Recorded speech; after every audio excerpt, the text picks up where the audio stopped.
너 시험을 당해 죄 짓지 말고 넌 용기를 다해 못 물리치라. 너 시험을 이겨 새 힘을 얻고 주 예수를 믿어 늘 승리하라. 우리 구주의 힘과 그의 위로를 빌라. 주님 내 편에 서서 항상 도우시니 내 친구를 삼가 잘 선택하고 너를 삼가 늘 조심하라. 열심을 다해 새 힘을 온 정성을 다해 주 봉사하라. 우리 주의 힘과 그의 위로를 빌라. 주님 내 편에 서서 항상 도우시니 잘 이기는 자는 상할 수 있니. 너 낙심치 말고 늘 던지라. 내 구세주 예수 힘 주시니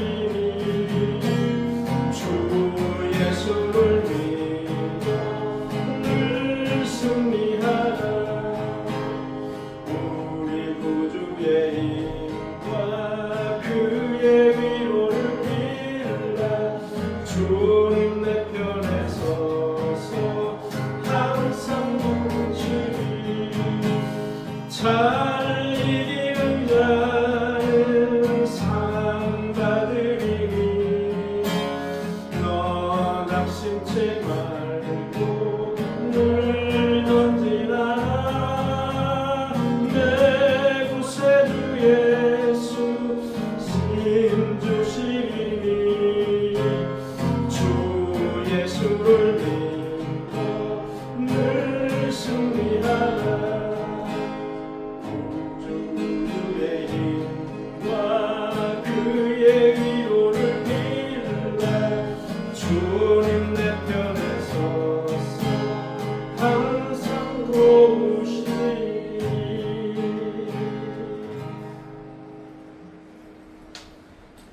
찬송가 210장입니다.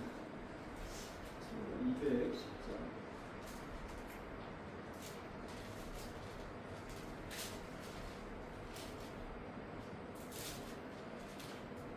아, 200장 찬송할까요? 200장.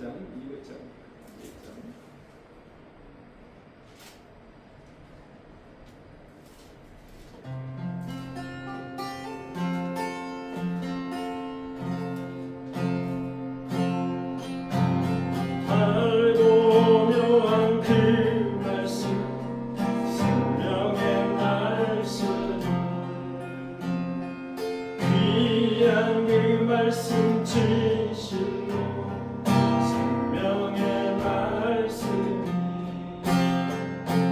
나의 길과 길을 밝히 보여주니 아름답고 귀한 말씀 생명샘이로다.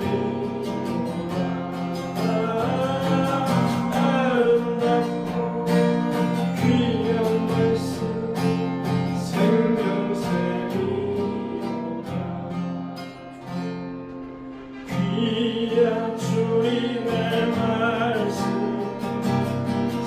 오래되도다. 모든 삶을 살린 생명의 말씀 답도 없이 나 생명 길을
함께 사도신경을 보겠습니다.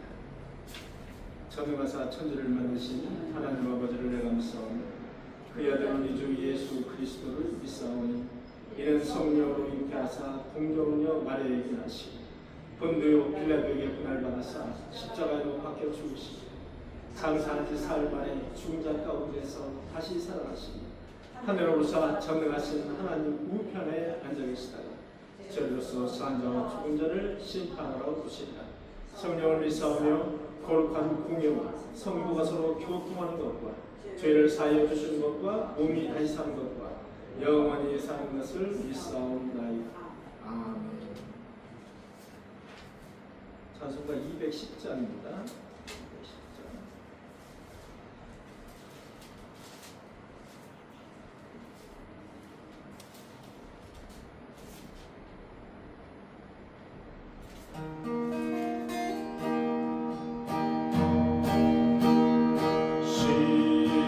시온성과 같은 교회 그의 영광 하옵다. 허락하신 말씀대로 주같이 세웠다. 반석 위에 세운 흔들 자가 누구냐. 모든 원수의 와사도 아무 근심없도다.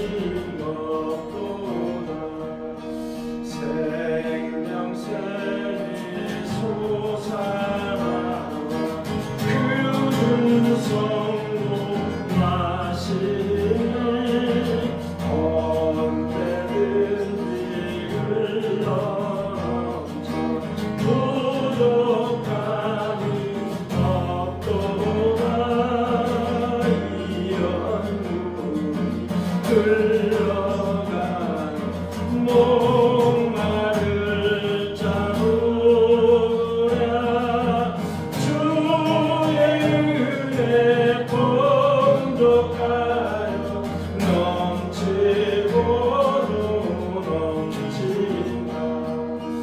주의 은혜 내가 받아 시온 백성 되는 때 세상 사람이만해도 주를 찬송하리라.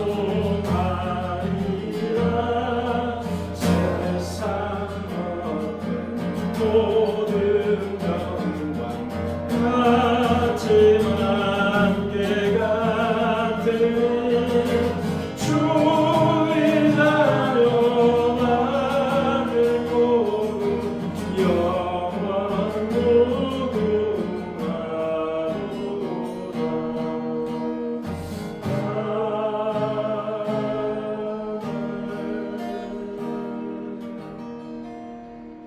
수고하셨습니다. 은혜가 불쌍하신 주님, 오늘도 수요 예배를 통해 성경공부를 하고자 성경으로 모였습니다. 찬양으로 예배로 준비하오니 받아주옵소서. 아멘. 우리들의 나감을 아시는 주님, 성경공부를 통해 상한 생명과 지침을 회복시켜주시고 평안함으로 인도해 주옵소서. 주님을 알아가면서 주님의 뜻을 행하는 자가 되기를 원합니다. 아멘. 전하신 목사님께 지치지 않게 건강을 주셨고 아멘. 성령으로 인도해 주셔서 회복이 들어가는데 무서워하게 하소서. 아멘. 주신 말씀으로 말씀을 굳건하게 하시고 일하는데 부족함 없게 하시며 하늘을 잘 분장하게 하소서. 아멘. 주의 은혜 아니면 내 힘으로 아무것도 없었다는 것을 깨닫게 하시고 늘 주의 말씀에 적응하며 살아가게 하소서. 들음으로 믿음이 자라고 은혜 안에서 믿음을 말미암아 교회를 나가셨고 충분히 주님의 뜻대로 행하자고 들어갈 수 있다고 하신 주님, 늘 주님과 함께하는 삶을 행하게 주옵소서. 아멘. 모든 것을 주님의 승리로 인도하십니다. 아멘. 예, 오늘의 말씀은 이사야 42장부터 43 42장부터 53장까지죠. 53장까지 여호와의 종의 노래를 우리가 이제 살펴보도록 하겠습니다. 이번 주에도 우리가 이제 여호와의 종 고난의 종이라는 제목으로 우리가 말씀을 나눴는데, 여러분들이 이제 공부하시다가 보면 느끼시겠지만은 이사야가 선지서 중에서 왜 이사야를 그렇게 사람들이 들먹거리고 왜 이사야를 중요하게 생각하는지를 아마 여러분들이 이제 저희하고 같이 이제 예레미야 그다음에 에스겔 이렇게 공부를 해보면 왜 이 이사야가 이렇게 중요한지를 알 수가 있어요. 쉽게 얘기하면 제가 이런 말을 하면 좀 그런데 차원이 좀 달라요. 말씀의 차원이 다르다 이렇게 보시면 되겠습니다. 예레미야 같은 경우는 여호와 하나님에게 징징대는 그런 소리예요. 사실은 여호와 하나님에게 탄식하고 왜 이렇게 하십니까? 용서하세요. 울면서 징징대는 그런 소위 말하면 어린애가 이렇게 엄마에게 징징대는 듯한 그런 말씀이 주류를 이루고 있다고 보시면 됩니다. 그러니까 이사야처럼 이렇게 뭔가 정말 예언적이고 뭔가 좀 체계적이고 이렇게 그 다음에 종말론적인 그런 예언적이고 종말론적인 그런 말씀들이 사실은 좀 많이 결여되어 있다고 봐야죠. 그래서 이제 신학자들이 이사야가 이래서 이사야가 이제 중요하고 그 다음에 이사야가 이제 요한계시록의 종말론적 그 예언의 말씀까지 다 들어가 있기 때문에 이사야 한 권으로 족하다는 거죠. 물론 여러분들과 함께 이제 이사야 그 다음 선지자가 이제 예레미야입니다. 예레미야 그다음에 에스겔까지 여러분들과 함께 보고자 하거든요. 이번 주에는 이제 이사야를 마지막 정리를 이제 하는 시간으로 가지려고 합니다. 그래서 이제 우리가 토막토막 잘라서 예를 들어서 이사야 53장 고난의 종 예수 그리스도가 우리의 고난의 질고를 지고 이 세상에 오신다. 그것만 딱 떠가지고 우리가 이제 말씀을 전하고 말씀을 듣는 경우도 많고요. 이제 그러다 보니까 이게 전체적인 흐름이 이제 도대체 전체적인 흐름이 뭔가를 우리가 잘 모를 때가 너무 많죠. 그래서 이사야를 좀 이렇게 크게 공부하는 이유는 흐름을 알아야 된다. 왜냐면은 지금 고난의 종의 말씀이 이사야 42장부터 53장까지 고난의 종 4명을 소개하거든요. 그런데 사실은 고난의 종 4명이 아니고 예수 그리스도가 본질이거든요. 예수 그리스도가 오실 것을 예언하고 있는데 그 예수 그리스도의 약간에 따라서 이런 분이 오신다는 거죠. 그런데 그분을 다 합친 것이 53장의 이제 하이라이트예요. 그래서 실제로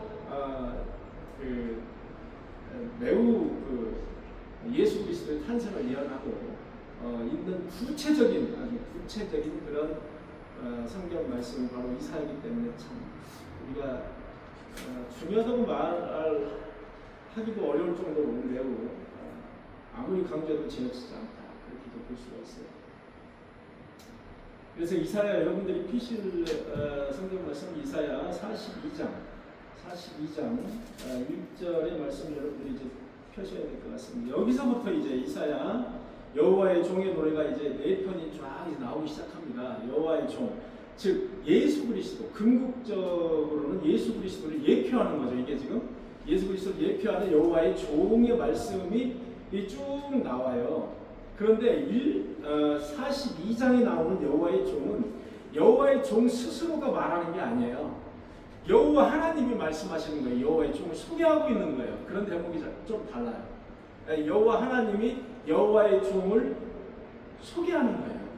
여호와의 종, 이런 종을 내가 너희에게 보낼 것이다 라고 소개하는 거예요. 그게 42장이 되겠습니다. 자, 여러분들 42장 1절을 이제 펴주시기 바랍니다.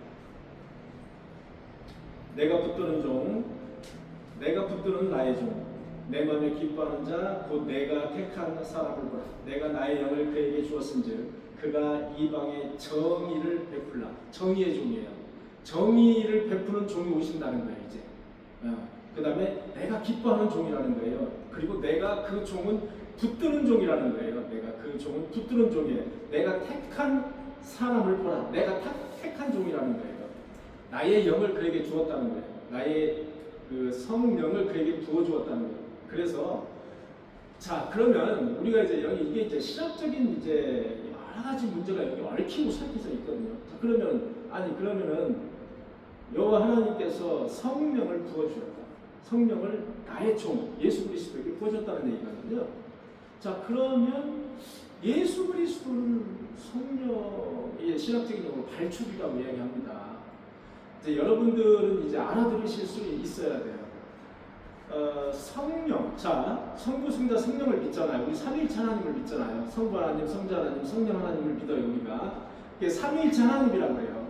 그러면 자 여기 이렇게 문맥을 보면 내가 나의 영을, 나의 성령을 그에게 예수 그리스도에게 주었은즉 주었다는 거예요.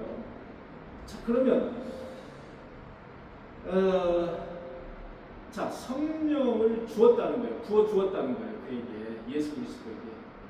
자 그러면 성령은 도대체 누구에게서 나오는 것인가? 라는 질문을 할 수 있어요. 그러면 여호와 하나님이 성령을 주었다, 부어 주었다는 거예요. 그래서 이 신학적으로는 성령의 그 발출, 성령이 이제 근본적으로 누구에게서 나오는가, 이 성령의 발출 문제가 사실은 여기에서 이제 대두가 이제 되는 거예요. 그래서 성령의 발출 문제는 성도들에게는 잘 이야기하지 않는 그 신학적인 그런 용어거든요. 그래서 성령의 발출은 여호와 하나님으로부터 성령의 발출이 돼요. 성경을 이제 보면은 여러 군데에서 내가 너에게 성령을 부어주리니 영을 주리니라는 말씀이 많죠. 자, 그 다음에 두 번째는 예수님도 이 땅에 오셔서 그런 말씀을 하세요. 내가 영을 너에게 주리니 이런 말씀을 하세요. 그래서 성령의 발출은 두 분, 쉽게 얘기해서 여호와 하나님, 성부 하나님과 성자 하나님이 성령의 발출이 가능하신 분이다. 이렇게 여러분들이 이제 이해를 하시면 되겠습니다. 성령 하나님은 성령 하나님 자신이기 때문에 그건 이제 뭐 우리가 이야기할 이제 의미가 없는 것이고요. 그래서 성부 하나님과 성자 하나님이 성령의 발출이 가능하신 분입니다. 성경적으로 우리가 이제 해석을 해보니까 그렇다는 얘기죠. 자, 그거를 이제 아셔야 이 부분이 이해가 되는 부분이에요. 이 부분을 읽었는데 내가 나의 영을 그에게 주었을지 이 부분에 대해서 이게 이해가 안 되면 그 다음 구절도 이해가 저는 안 되더라고요. 저는 그랬어요.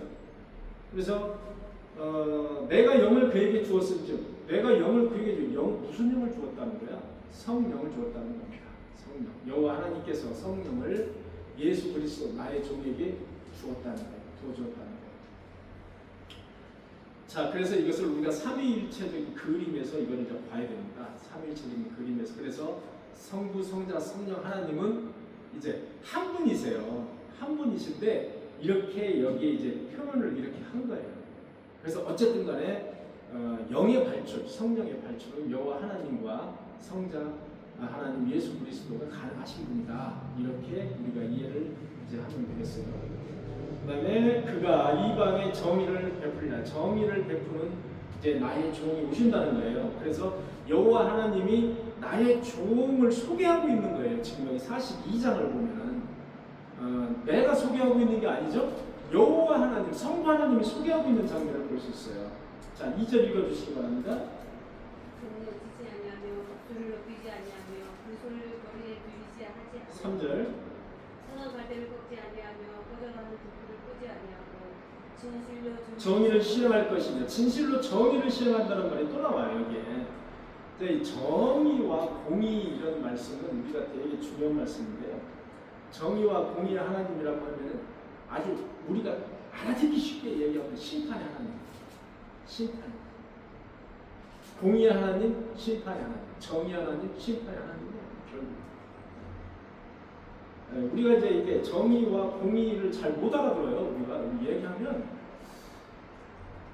정의와 공의가 형이상학적인 단어로 우리가 맴돌아요. 와닿지 않는다 이 얘기예요. 정의 하나님, 공의 하나님. 잘 이제 단어 자체가 형이상학적인 단어거든요.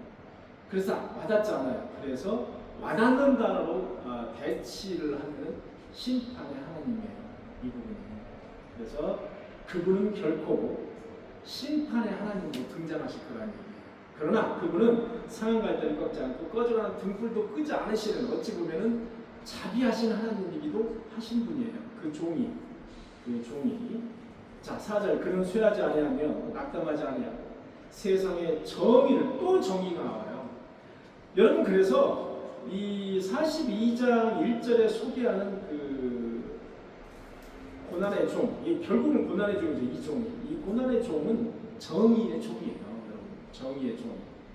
정의의 종을 42장부터 이제 제일 첫 번째 종을 정의의 종으로 소개를 하고 있다. 이렇게 우리가 이제 보시면 될 것 같습니다. 자, 그 다음에 두 번째 종을 소개하고 있는 대목이 어디에서 나오느냐? 49장에서 나옵니다. 49장 1절에서 이제 나오기 시작하는 거죠. 자, 49장 1절 제가 읽을게요. 여호와께서 이미 태에서부터 나를 부르셨고 복중에서부터 내 이름을 기억하셨으며, 자, 그다음에 2절부터 읽어주시기 바랍니다. 내 입을 날카로운 칼같이 만드시고 나를 그의 손에 손치며 나를 갈고 닦은 화살로 만드사 그의 화살통에 감추시고, 이게 이제 이 말은 내 입을 날카로운 칼같이 만드시고 나를 그의 손 그늘에 숨기시며 나를 갈고 닦은 화살로 만드사. 이러니까 마치 이게 이제 나의 입이 날카로운 칼처럼, 그리고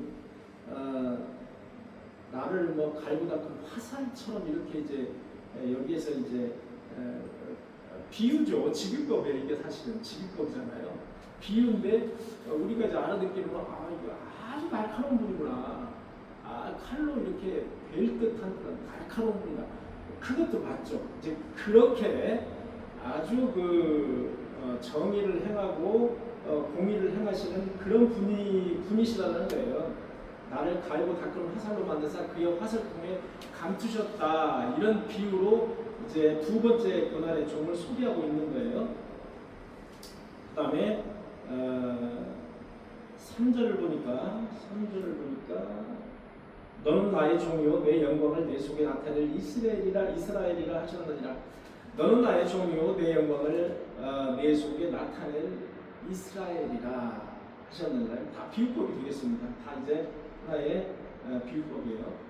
4절 보니까 그러나 나는 말하기를 내가 헛되이 수고하였으며 무익하게 공연히 내 힘을 다하였다 하였노라. 참으로 나에 대한 판단이 여호와께 있고 나의 공이 나의 하나님께 있느니라. 5절 보니까 여호와께서 말씀하시나니 그는 태에서부터 나를 그의 종으로 지으신 자요 내가 또 너를 그 이방의 빛으로 삼아 나의 구원을 베풀어 땅끝까지 이르게 하리라.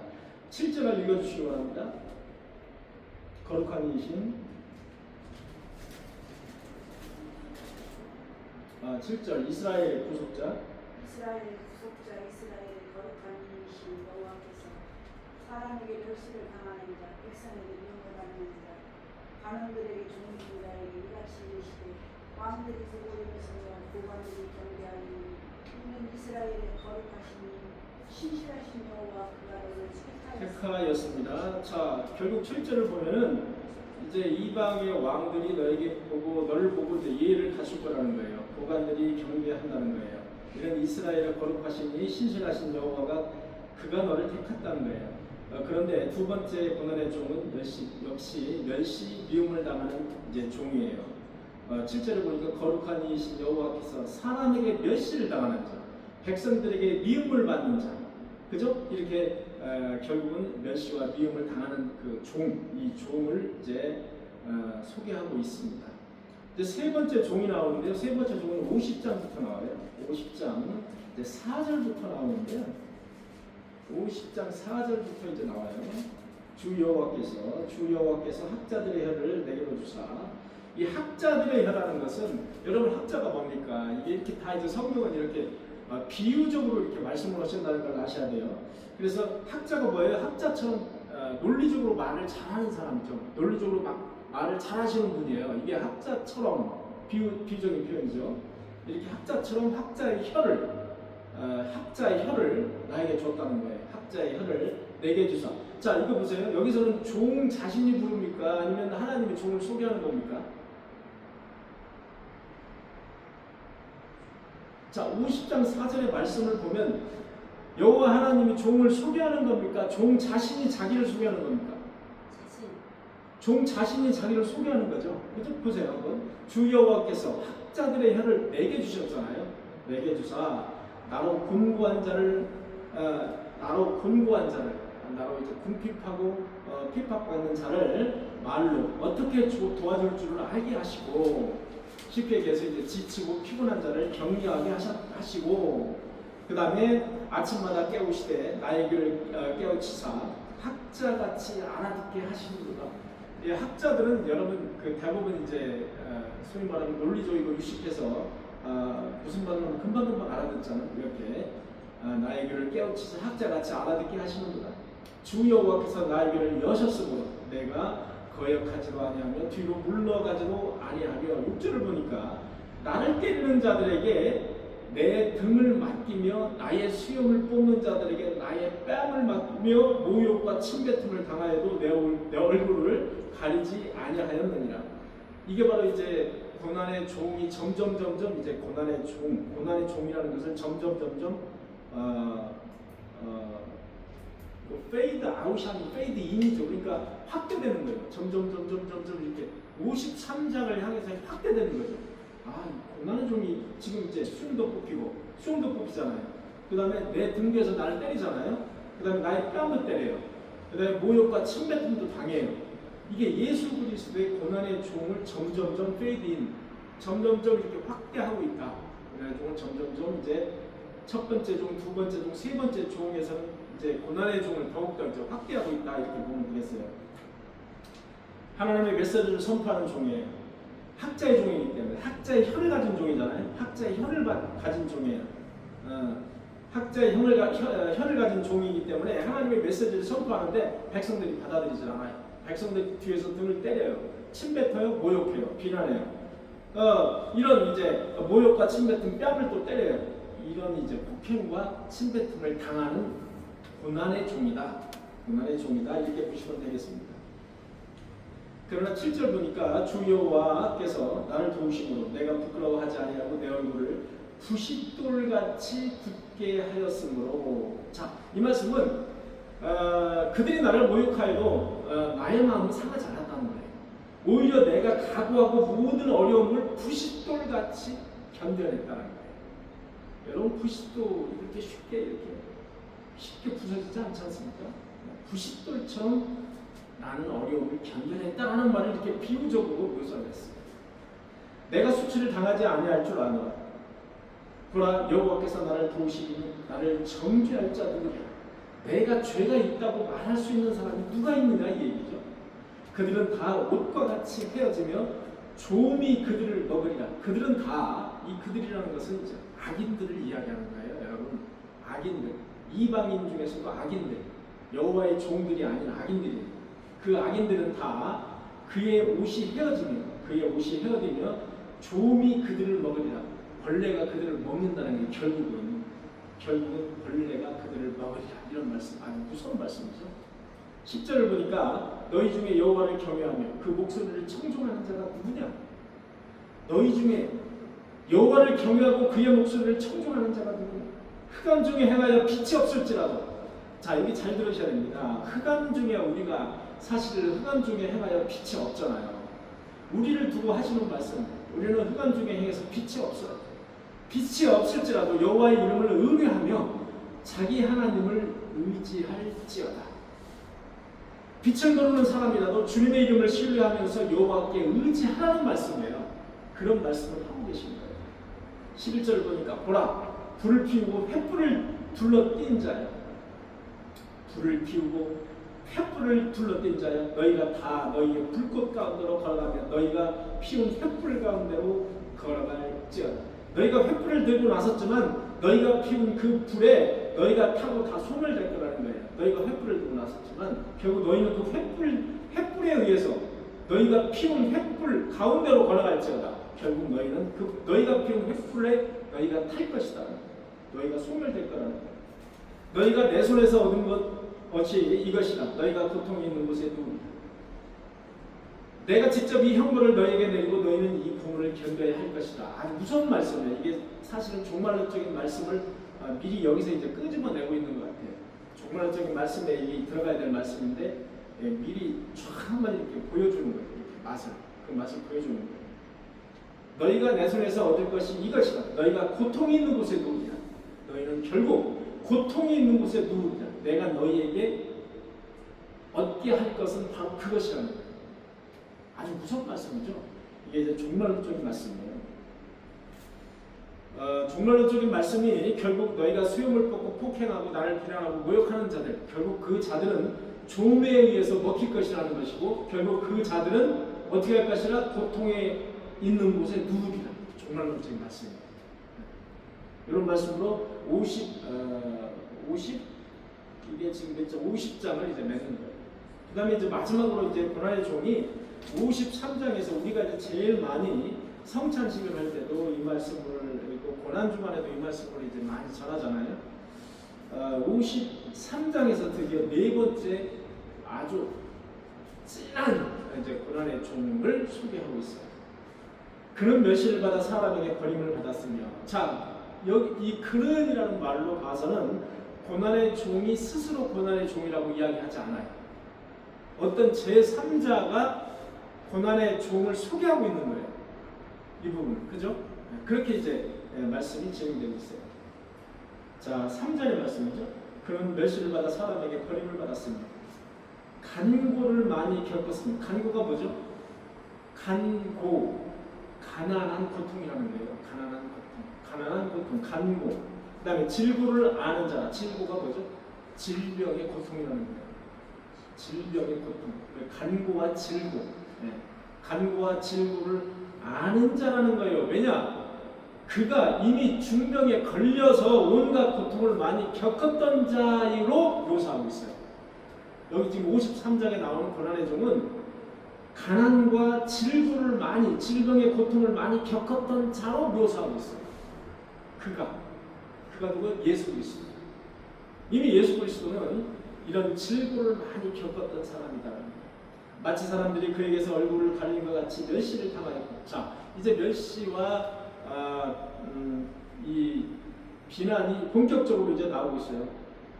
멸시를 당하였고 우리도 그를 귀히 여기지 아니하였고 우리도 그를 귀히 여기지 않았다는 거예요. 4절, 그는 실로 우리의 질고를 지고 우리의 슬픔을 당하였다를, 자, 이 부분은 그는 실로 우리가 받아야 할 고통을 대신 받고 슬픔을 대신 겪었다는 이야기예요. 우리는 생각하기를 그는 징벌을 받아 하나님께 맞으며 고난을 당한다 하였노. 왜냐? 그는 징벌을 받아 마땅하다고 생각했다는 거예요. 예수 그리스도는 그 당시에 백성들의 상황을 살펴보면 그렇죠. 5절에 보니까 그가 찔림은 우리의 허물 때문이요 그가 상함은 우리의 죄악 때문이라. 이 부분이 가장 핵심적인 말씀입니다. 자, 그가 찔림은 우리의 허물 때문이고 우리의 상함 때문이에요. 쉽게 얘기하면 이 고난을 지은 예수 그리스도의 고난은 우리의 죄를 대신 지고 가는 종이, 그러니까 대리적 고난이라고 해요. 이거보다 대리적 고난을 아주 상세하게 그리고 있는 게 53장이에요.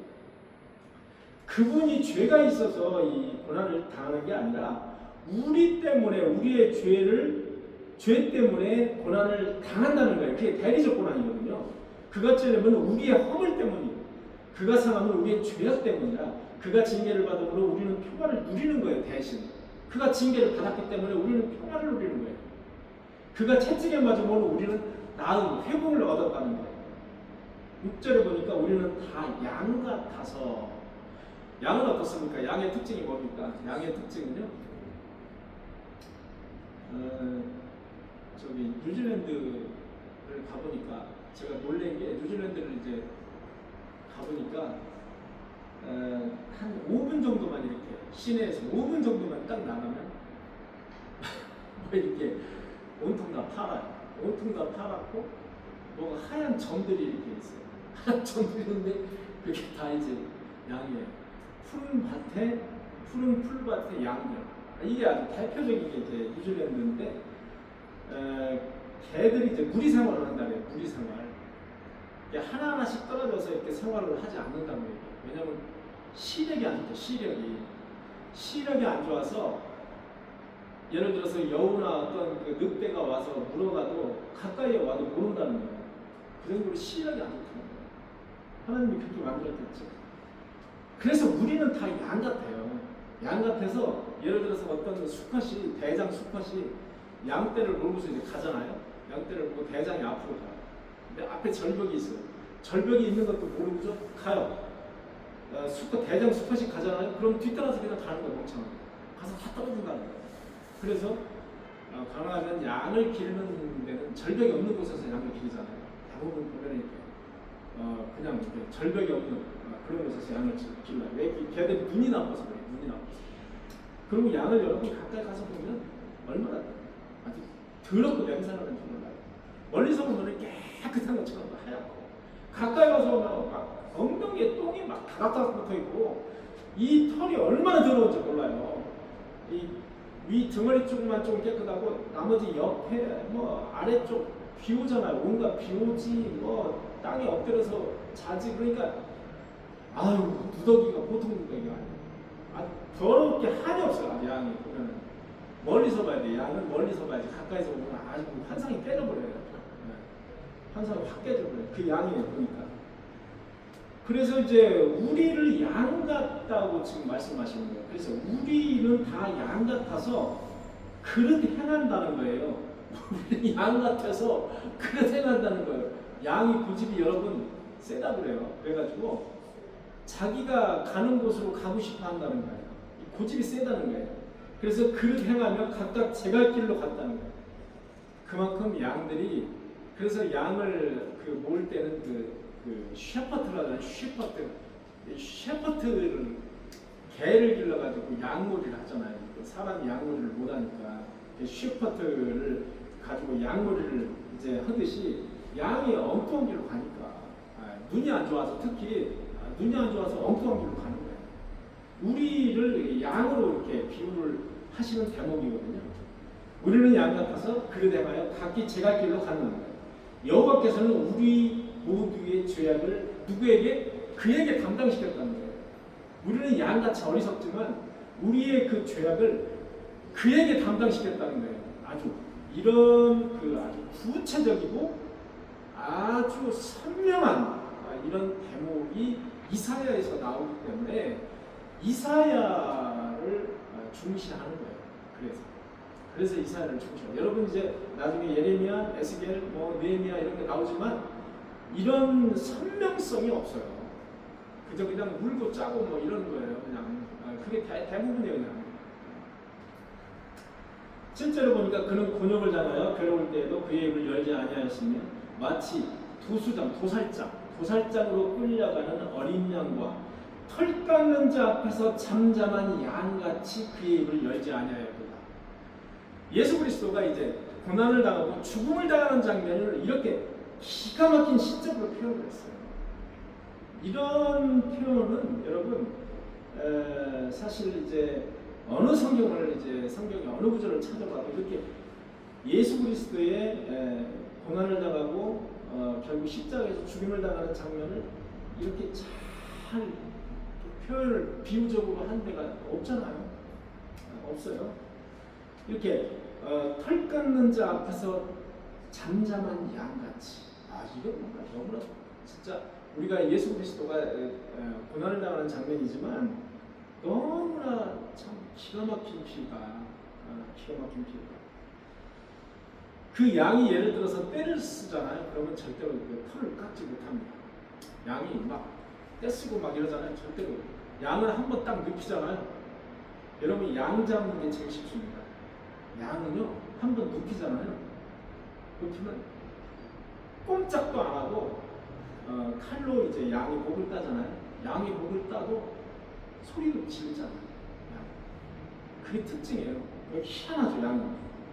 다른 돼지 같은 거 여러분 돼지 목 달라면요 매우 장정이 여러 명 붙어야 돼요.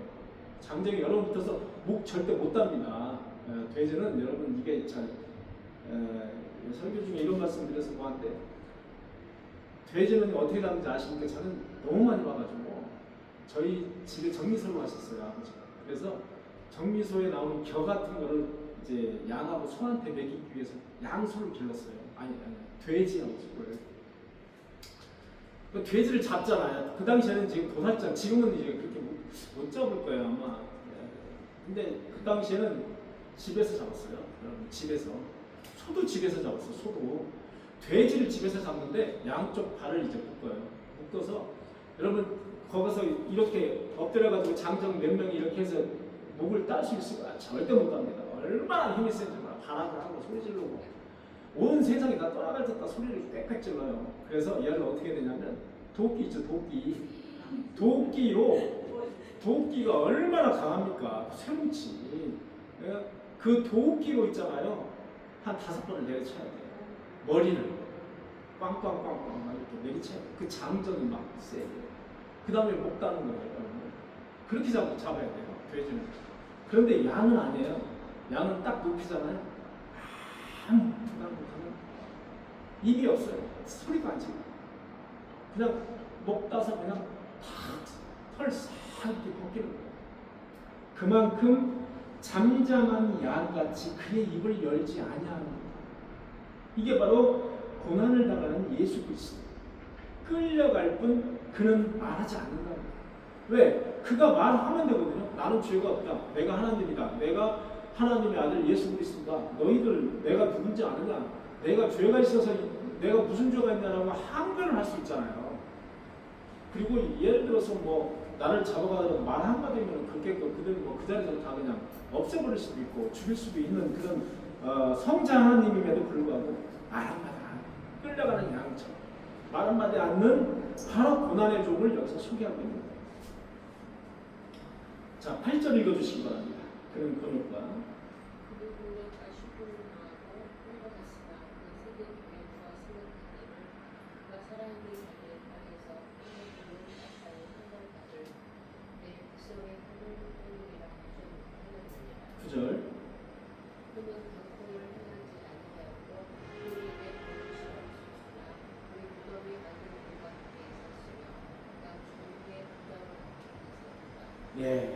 그는 곤욕과 신문을 당하고 끌려갔으나 그 세대 중에 그 세대에 살고 있는 사람들, 그 사람들 백성들 중에 누가 생각하기를 그가 살아있는 자들의 땅에서 끊어지면 마땅히 형벌을 받을 내 백성의 허물 때문이라 하였으리요. 그는 강포를 행하지 아니하였고 그의 입에 거짓이 없었으나 그의 무덤에 악인들과 함께 있었으면 그가 죽음에 부자와 함께 있었습니다.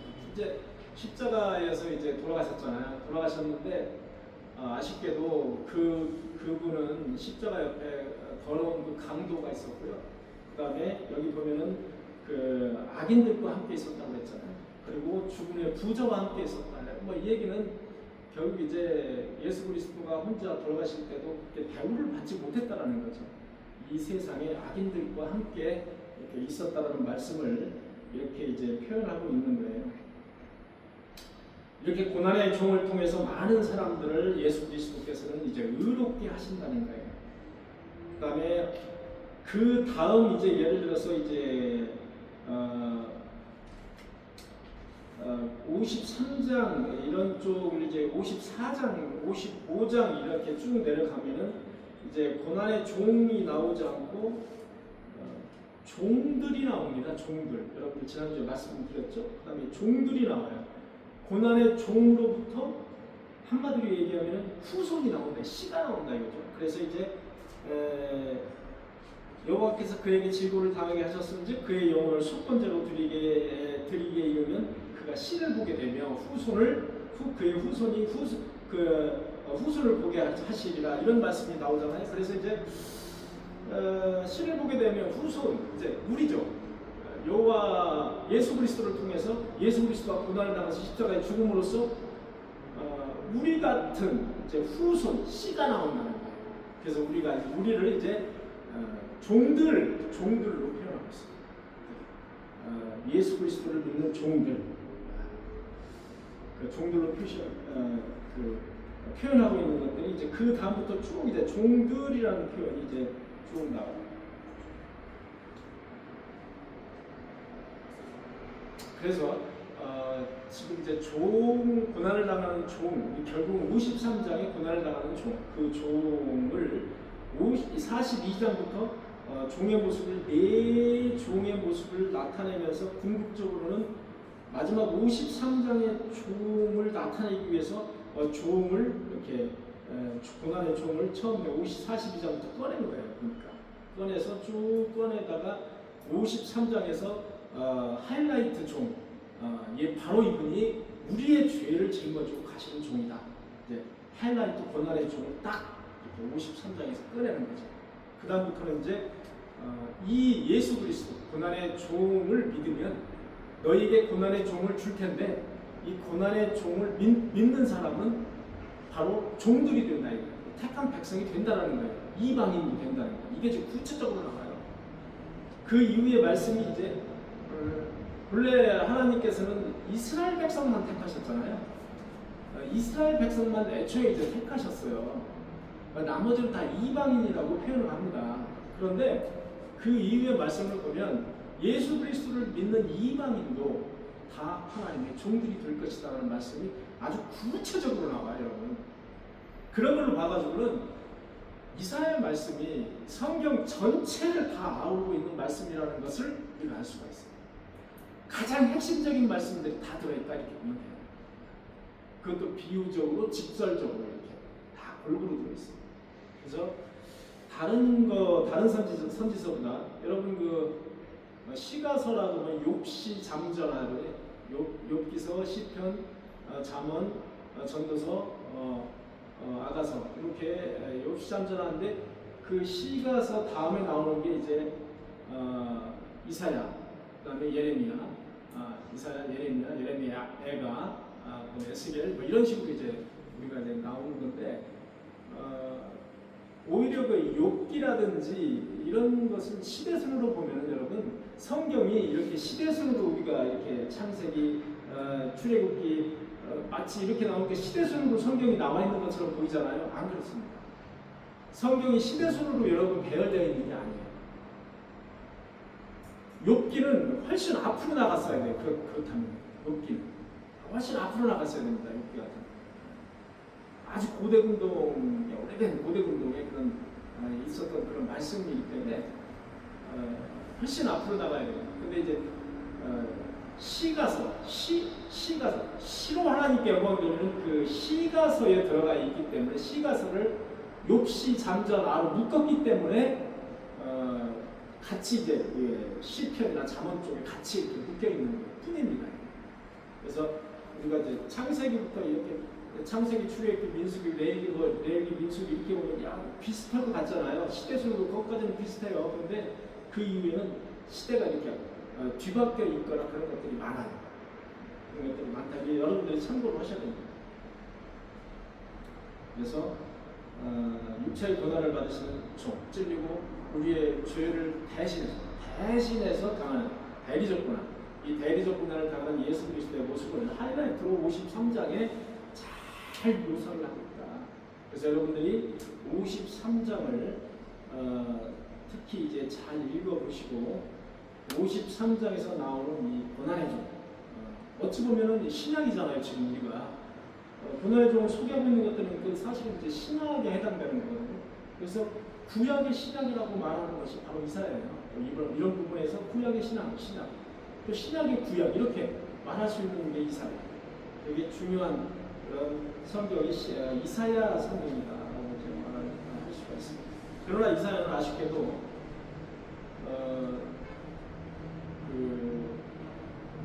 므낫세라는 그 아주 지독하고 악한 왕에 의해서 처참하게 죽임을 당합니다. 성경에는 나와 있잖아요. 그런데 이제 전례에 의하면 다른 어떤 그 기록이나 이런 기록에 보면은 이제 그런 얘기들이 나오거든요.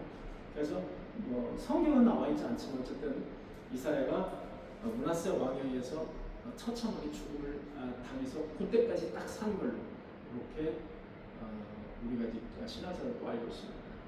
그래서 저와 여러분들은 어쨌든 이렇게 이제 이사야를 우리가 이제 지난주에 한꺼번에 보다 보니까 이런 이제 중요한 말씀을 세세하게 여러분들과 함께 나누지를 못했어요. 그래서 수요일에 이렇게 보충을 이제 하는 거라고 보시면 되겠습니다. 이번 주에는 이제 56장부터 66장까지 10장에 걸쳐서 이제 볼 건데요. 제일 중요한 장은 66장이 되겠습니다. 66장. 여러분들 66장을 꼭 읽어서 이제 오시면 되겠습니다. 66장은 여러분들 읽어보시면 구약에서 이런 섬찟한 말씀이 있구나 이런 걸 느끼십니다. 구약에도 이런 섬찟한 말씀, 요한계시록처럼 이런 아주 섬찟한 말씀이 있구나.